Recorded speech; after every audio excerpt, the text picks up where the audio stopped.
Terima kasih Anda masih bersama kami. Bagi Anda yang baru saja bergabung, kami hadirkan kembali 3 berita utama hari ini. Penghasilan suami dianggap tak cukup, seorang istri nekat jadi kurir sabu-sabu. Baru 2 pekan kegiatan belajar berjalan, 4 orang murid sekolah rakyat menengah atas Poltek Kesos Bandung mengundurkan diri. Pemerintah provinsi pastikan dugaan pembobolan data pribadi 4,6 juta warga Jawa Barat tidak benar dan hanya klaim semata dari peretas yang tidak bertanggung jawab.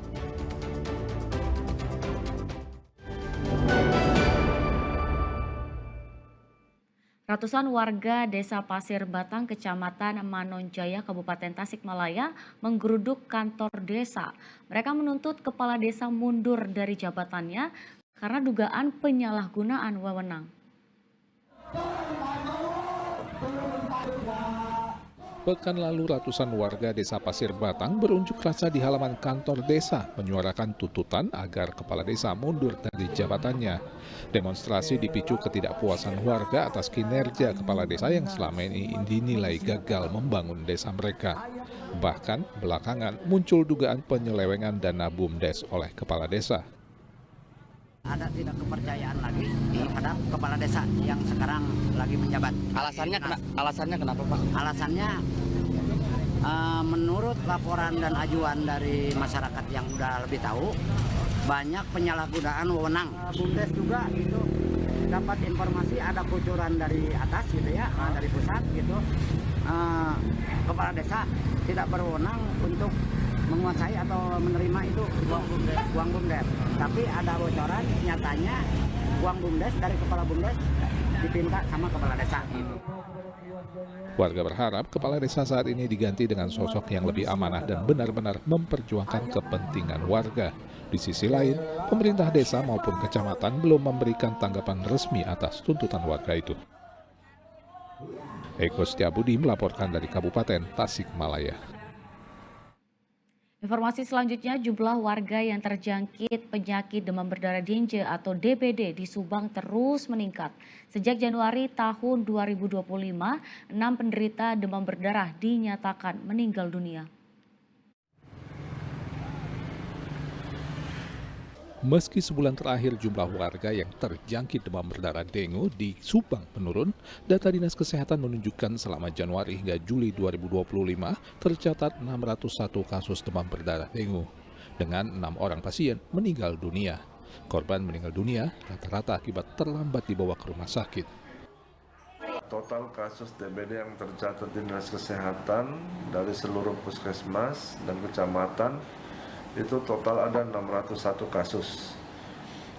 Kasus yang terbanyak tertinggi mulai Januari itu berada pada bulan Mei dan Juni, di mana ada 157 kasus per bulan.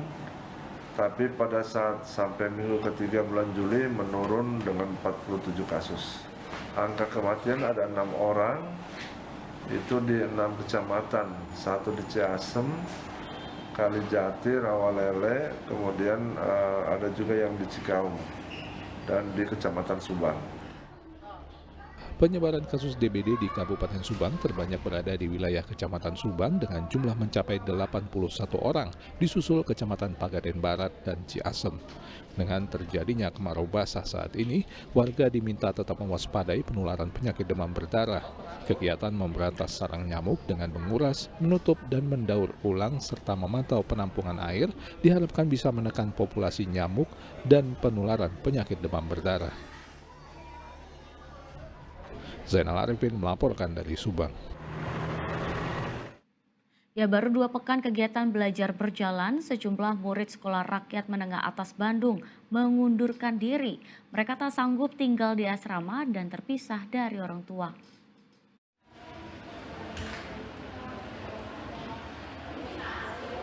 Mundurnya 4 orang murid sekolah rakyat menengah atas 11 Politeknik Kesejahteraan Sosial Poltek Kesos Bandung diungkapkan Kepala SRMA 11 Senin lalu. Rata-rata murid sekolah rakyat yang mengundurkan diri mengaku tak sanggup tinggal di asrama dan berjauhan dengan orang tua mereka. Keempat siswa tersebut sudah kembali melanjutkan sekolah di sekolah swasta maupun negeri, dan keempat murid yang mengundurkan diri telah digantikan dengan murid baru, sehingga jumlah murid di SRMA 11 Poltekkes Bandung tetap berjumlah 100 orang. Kalau anak-anak betah, tapi memang yang dari awal 100 itu kita ada 4 orang yang mundur karena tidak sanggup untuk boarding. Tapi yang 4 orang ini sudah ada penggantinya. Jadi kita tetap dari awal datanya 100 orang, sekarang juga masih 100 orang. Bu, alasan apa yang keluar itu karena nggak betah di asrama apa? Iya, karena mereka masih pengen tidur dengan orang tuanya. Jadi mereka tidak biasa. Homesick ya? Betul, homesick. Padahal di sini juga teman-temannya kalau ada yang rindu sama keluarganya itu kan setiap malam ada sesi curhat gitu ya. Tapi memang yang 4 orang ini lebih memilih untuk belajar di rumah aja. Di 2 pekan pertama, seluruh murid sekolah rakyat tengah mengikuti masa pengenalan lingkungan sekolah MPLS dan akan dilanjutkan dengan kegiatan persiapan pengenalan kurikulum kepada para siswa. Sedang untuk mengatasi rasa rindu dengan orang tua, setiap hari Minggu orang tua diperbolehkan mengunjungi anak mereka di asrama. Muhammad Rizal melaporkan dari Kota Bandung. Pemerintah provinsi memastikan dugaan pembobolan data pribadi 4,6 juta warga Jawa Barat tidak benar dan hanya klaim semata dari peretas yang tidak bertanggung jawab. Menurut Wakil Gubernur, tidak ada data pribadi warga Jawa Barat yang bocor akibat diretas.